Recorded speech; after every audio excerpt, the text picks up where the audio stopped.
विद्यार्थियों, अवनी राज science education channel पर आपका स्वागत। बायोलॉजी का टॉपिक है शानदार कोशिका सेल। विद्यार्थियों, यह एनसीईआरटी आधारित मैंने टॉपिक बनाया है आपके लिए खास, जो परीक्षा की दृष्टि से बहुत इम्पोर्टेंट होने वाला है। और जो भी मैं आपके लिए वीडियो और टेस्ट लेके आ रहा हूँ, इसको अपनी कॉपी में नोट करते रहिए। विद्यार्थियों, मैं बहुत मेहनत करके इस प्रकार के वीडियो आपको अवेलेबल करा रहा हूँ, तो अपने कॉपी में नोट करते रहिए और रिवाइज करते रहिए। ठीक है विद्यार्थियों, तो शुरू करते हैं आज का टॉपिक कोशिका। कोशिका को विद्यार्थियों इंग्लिश में अपन सेल कहते हैं। क्या कहते हैं? सेल। सेल यानी कोशिका। अब कोशिका होती क्या है, कोशिका किसे कहते हैं, शरीर में किस प्रकार की कोशिकाएं? तो कोशिका किसे कहते हैं? हमारे शरीर की सबसे छोटी संरचनात्मक एवं क्रियात्मक इकाई को क्या कहते हैं? कोशिका कहते हैं। और कोशिका का अध्ययन जिस विज्ञान में किया जाता है विद्यार्थियों, उसे हम साइटोलॉजी कहते हैं। तो ये प्रश्न पूछा जा सकता है, साइटोलॉजी का संबंध किससे है? तो कोशिका के अध्ययन से। अगर ऊतक का अध्ययन करेंगे विद्यार्थियों, तो उसको हिस्टोलॉजी कहते हैं। क्या कहते हैं? हिस्टोलॉजी। अब कोशिका के संबंधित कुछ महत्वपूर्ण तथ्य है, इम्पोर्टेंट फैक्ट है, जो परीक्षा से दृष्टि से इम्पोर्टेंट होने वाले हैं, उनको आपको नोट करने। कोशिका जीवों के शरीर की संरचनात्मक एवं क्रियात्मक इकाई है, यानी उसकी संरचना होगी और उसकी क्रिया करने की क्षमता होगी, और इसमें स्वजनन की क्षमता पाई जाती है। किसमें? कोशिका के अंदर। इसके बाद विद्यार्थियों, जो सर्वप्रथम कोशिका खोजी थी, सर्वप्रथम जो कोशिका की खोज की थी वो की थी 1665 में। वैज्ञानिक था कौन? Robert Hooke. रॉबर्ट हुक ने 1665 में की थी। और जो कोशिका खोजी थी वो विद्यार्थियों मर्त कोशिका थी, यानी मरी हुई कोशिका थी, और बोतल के कॉर्क जैसी थी। और इस रॉबर्ट हुक ने इसे कोसा कहा। कोसा यानी कक्ष। उसके बाद विद्यार्थियों एक वैज्ञानिक नया आया जिसका नाम था ल्यूवेनहॉक। इसने 1677 में एक कोशिका खोजी जो जीवित कोशिका थी।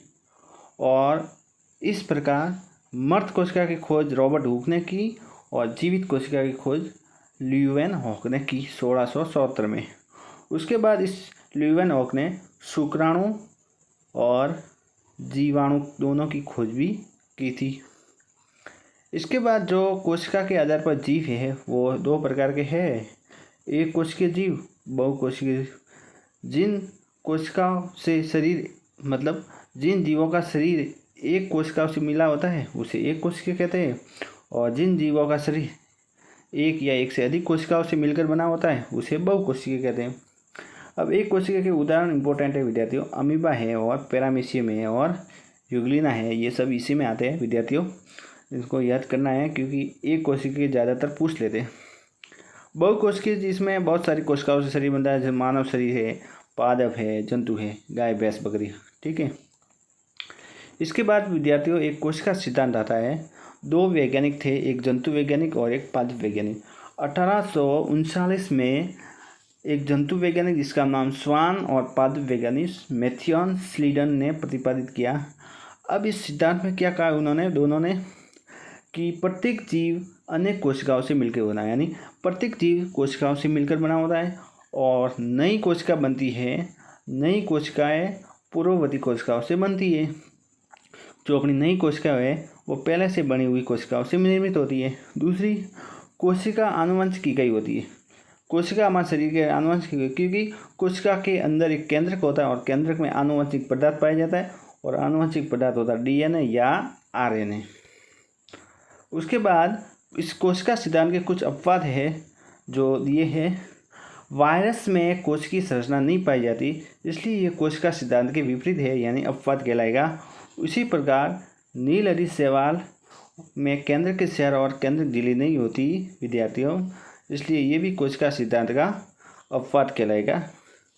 इसके बाद एक वैज्ञानिक आया था रुडोल्फ विर्चोव। इन्होंने बोला कि ओमनी सेलुला ई सेलुला, इसका अर्थ हो गया विद्यार्थियों पहले से मौजूद कोशिकाओं के विभाजन से नई कोशिका बनती है। ठीक है विद्यार्थियों, नई है, यहाँ पे नई है विद्यार्थियों, नई कोशिका बनती है, पहले से निर्मित कोशिकाओं से नई कोशिका बनती है। अब इसके बाद कुछ पॉइंट है विद्यार्थियों। सबसे छोटी कोशिका माइकोप्लाज्मा पीपीएमओ, उसके बाद में बड़ी कोशिका है वो शुतुरमुर्ग अंडा। ये पूछा हुआ सवाल है, सबसे बड़ी कोशिका का उदाहरण बताओ तो शुतुरमुर्ग अंडा। मनुष्य के अंदर मानव तो विद्यार्थियों सबसे बड़ी कोशिका है वो अंडाणु कोशिका महिला में।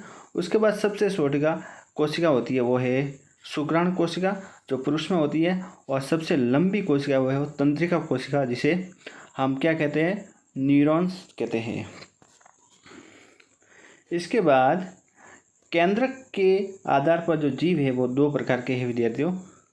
केंद्रक झिल्ली के आधार पर, जो झिल्ली होती है आवरण, उसके आधार पर कितने प्रकार के जीव हैं, दो। प्रोकैरियोटिक जीव, इन कोशिकाओं में केंद्रक कला नहीं पाई जाती, यानी केंद्रक झिल्ली नहीं पाई जाती, और इनको हम क्या कहते हैं, प्रोकैरियोटिक कहते हैं। इस कारण केंद्रक में पाए जाने वाले जो पदार्थ हैं जैसे डीएनए, आरएनए, प्रोटीन आदि द्रव्य में तैरते रहते हैं, झिल्ली नहीं होती है इसमें। इसके बाद इसमें जो गोल्जी उपकरण है, गोल्जिका है, माइटोकॉन्ड्रिया है, तारक आदि अनुपस्थित होते हैं किसमें, प्रोकैरियोटिक में। तो प्रोकैरियोटिक कोशिकाओं के उदाहरण कौन कौन से हैं, शैवाल, जीवाणु और माइकोप्लाज्मा।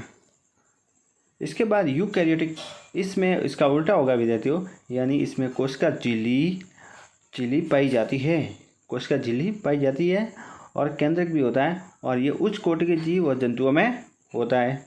इसके बाद पादप और जंतु कोशिका में अंतर देखिए विद्यार्थियों, ये इंपॉर्टेंट सवाल बन सकता है यहाँ से। पिछली बार सेकंड ग्रेड में भी यहाँ से एक सवाल बन गया था, इसलिए इसको ध्यान से समझना है। देखिए पादप कोशिका में तारक का है वो अनुपस्थित होता है, जबकि जंतु कोशिका में उपस्थित होता है। पादप कोशिका में कोशिका भित्ति पाई जाती है, जंतु कोशिका में कोशिका झिल्ली होती है। हरित लवक उपस्थित होता है, इसलिए यहाँ पर पादप कोशिका में प्रकाश संश्लेषण होता है, जंतु कोशिका में हरित लवक नहीं होता, इसलिए प्रकाश संश्लेषण नहीं होता है। इसी प्रकार आगे इसमें केंद्रक परिधि की ओर होता है विद्यार्थियों, ये याद रखना जरूरी है, ये परीक्षा में पूछा हुआ है। जो पादप कोशिका होती है, जो केंद्रक यहाँ परिधि की तरफ होता है विद्यार्थियों, या साइड में, जबकि जंतु कोशिका होती है इस टाइप की, वहाँ इसके बीच में होता है। ठीक है विद्यार्थियों, तो इसको पॉइंट को याद रखना जरूरी है, इम्पोर्टेंट है। केंद्रक परिधि की ओर या परिधि की ओर होता है, यहाँ पर केंद्रक मध्य में यानी बीच में पाया जाता है। रीतिकाएँ बड़ी पाई जाती है, इसमें बड़ी बड़ी रीतिकाएँ होती है खाली जगह, और इसमें रीतिकाएँ छोटी होती है या अनुपस्थित होती है किसमें, जंतु कोशिका में। इसके बाद पादप कोशिका में जो भोजन होता है वो विद्यार्थियों इम्पोर्टेंट है, स्टार्च के रूप में संचित होता है, जबकि जंतु के अंदर जो ग्लाइकोजन के रूप में संचित होता है। इसके बाद में एक इम्पोर्टेंट नोट है विद्यार्थियों, सबसे पहले कोशिका का निर्माण होगा, फिर उत्तक का, उत्तक के बाद में अंग, अंग के बाद में तंत्र और तंत्र के बाद में शरीर। ये सीरीज आपसे पूछी जा सकती है, क्रम पूछा जा सकता है कि सबसे पहले कौन निर्माणित होता है, तो कोशिका, उत्तक, अंग और तंत्र और शरीर। उत्तक होता है वो कोशिकाओं का समूह होता है, उसे उत्तक कहते हैं, और उत्तक सब बीसेट ने दिया था विद्यार्थियों, किसने दिया था, बीसेट।